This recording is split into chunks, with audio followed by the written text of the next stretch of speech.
Today is day 2 of finding the unknown in a multiplication or division problem. Here is today's opener. It was sent to you to your Gmail account. So if you don't have any way to fill this in electronically, if you could just write this down, if you have to, on notebook paper and fill in the different parts. If that's what you do, if you have a way of taking a picture and emailing it back to me, that way I can check your work behind you and see that you've gotten this part done. You can think about a problem as division or multiplication. Let's look at this problem together. A pet store has 18 hamsters. The shop owner wants to put 3 hamsters in each cage. How many cages does the shop owner need for all of the hamsters? If we draw a model using equal groups for an array to solve the problem, pause the video and see if you can do that. 18 is our total, and we're putting 3 hamsters in each cage. We're looking for how many cages. Pause the video and work that out, and then come check back with me. So if we do equal groups, we can count out 3 hamsters and put them in each cage until we get 18. 1, 2, 3, 4, 5, 6, 7, 8, 9, 10, 11, 12, 13, 14, 15, 16, 17, 18. And that would give us a picture of that. If we come on down and look at the division equation for the problem, we're going to use a box for the unknown. So we have a total of 18 hamsters, and we put them in groups of 3, and we don't know or not given that part from our model that we drew in the question above. We can see what it is. Or you could have looked at it and said, I have 18 hamsters. I don't know how many groups I'm putting it in, but I'm going to have 3 in each group, either one of those. If you will write a multiplication equation for this problem, pause the video and then check back with me. Remember to use a box for the part that's not known or that's not given in the word problem right here. So if you have groups of 3, what's not known is how many groups you would put it in. You probably have the answer in your head, but the important thing is that you're focusing on is what you're not given in the word problem, what the word problem is asking you to solve for. Or you could have said some number of groups, and I'm putting 3 in each group with a total of 18. How many cages does the shop owner need? We found out from drawing the model, or if you know your 3 facts, that the missing part is 6. So box equals 6. Here's another word problem. If you will again pause the video and read each of these questions and work it out, and then check back with me for your answer. Manuel has 42 quarters. That's the total. That's how many he has in all. He puts them into 7 piles. He puts the same number in each pile. How many quarters are in each pile? So that's the part that we're not given. That's what the box stands for, our unknown part.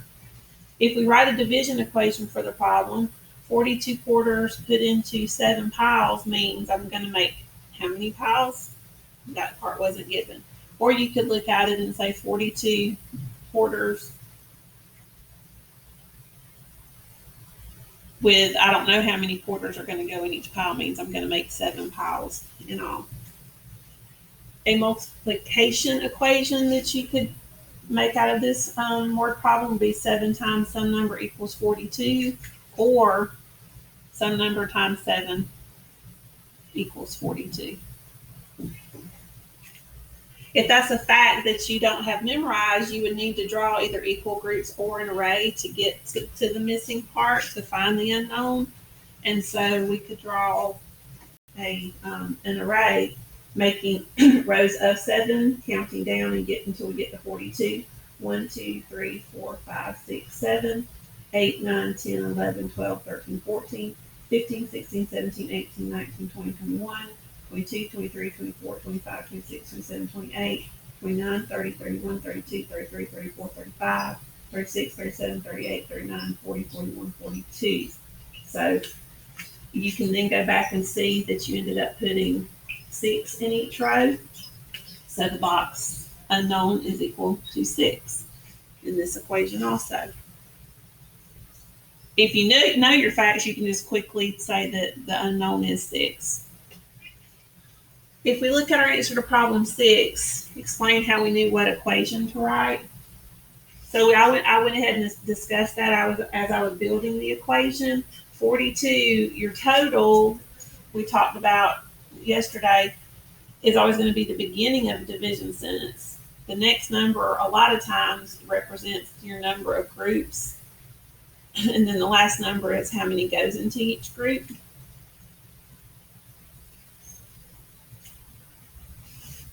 Look at our answer to problem 7. How can we use multiplication to solve the problem? And we talked about that as I was building it. If I say I have 7 piles and I need to put the same amount in each pile, then I'm modeling it through that array or equal groups, and that's how I'm going to know how much to put into each group. Justin knows that 8 times 7 equals 56. What related division equations can he write? That's plural, so there's 2. If you will pause the video and write those down and then check back with me for your answer. So the total is at the end of a multiplication sentence, but it's going to be at the beginning of a division sentence. We flip it. It's 56 divided by 7 equals 8, so we can just read the division sentence backwards. The second division sentence is also going to start with the total, but we can flip the 2 parts and say 56 divided by 8 is equal to 7. To make it a complete fact family, we could also go back and list the other multiplication sentence. 7 times 8 equals 56. So that's all of your facts using the 3 numbers, 7, 8, and 56. If you will pause the video and get these 2 questions answered, it's a multiplication and division with a missing or an unknown part. You don't actually, if you were doing this on a piece of paper though, you wouldn't actually put the answer in this box. You would put it to the side beside it and tell what box equals, like we did on the other slides. You should have your 3 facts memorized, so this one would just be a matter of putting in that part you don't know. You may or may not have your 9 facts. You may have to draw an array or equal groups for that. So pause the video, get your answers, and check back with me. 3 times 8 equals 24. So that's what the unknown is in this multiplication and division problem right here. Some number times 9 equals 54, and then 54 divided by some number equals 9. If we were to draw out 9 groups, we don't know our 9 facts. I do know them, and you might too, but let's just practice this.